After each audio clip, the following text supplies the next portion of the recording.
Ukraine will not respond to provocations, Zelensky says. Ukraine's president has said his nation will not respond to provocations amid a deadly escalation in fighting in rebel Russian-backed eastern territories.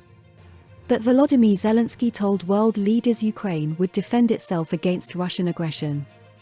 2 Ukrainian soldiers have been killed on a third day of clashes between the Ukrainian military and separatists. US President Joe Biden says he is convinced Russia will invade Ukraine, but Moscow denies this. Western nations have accused Russia of trying to stage a fake crisis in the eastern regions as a pretext to invade. But speaking to a security conference in Munich, Mr. Zelensky said Ukrainians are not panicking, we want to live our lives. He accused Western leaders of a policy of appeasement towards Moscow and demanded Ukraine be given new security guarantees.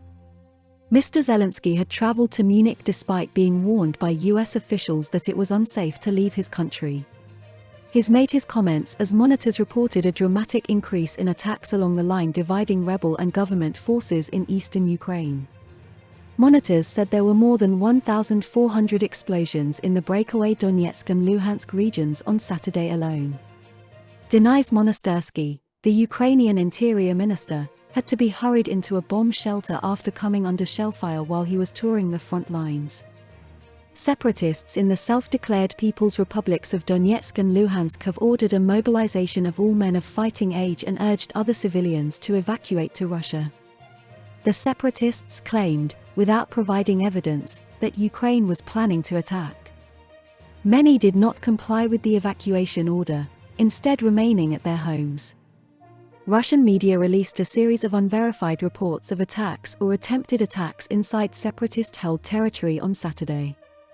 Russia launched a criminal investigation into reports, denied by Ukraine, that shells exploded on Russian territory in the Rostov region, about a kilometer from the Ukrainian border. As reports of shelling continued, Germany and France became the latest Western countries to urge their citizens to leave Ukraine. The German airliner Lufthansa has suspended flights to Ukraine for a week from Monday. As Western leaders met in Munich, Russia was putting on another demonstration of its military capabilities. It says it launched advanced hypersonic missiles as part of strategic nuclear drills, which were overseen by President Vladimir Putin. Russia has been holding military exercises in Belarus, close to the border with Ukraine.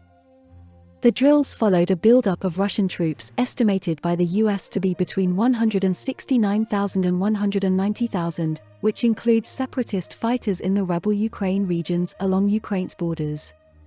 Mr. Biden's defense secretary, Lloyd Austin, said Russian forces were beginning to uncoil and move closer to the border with Ukraine.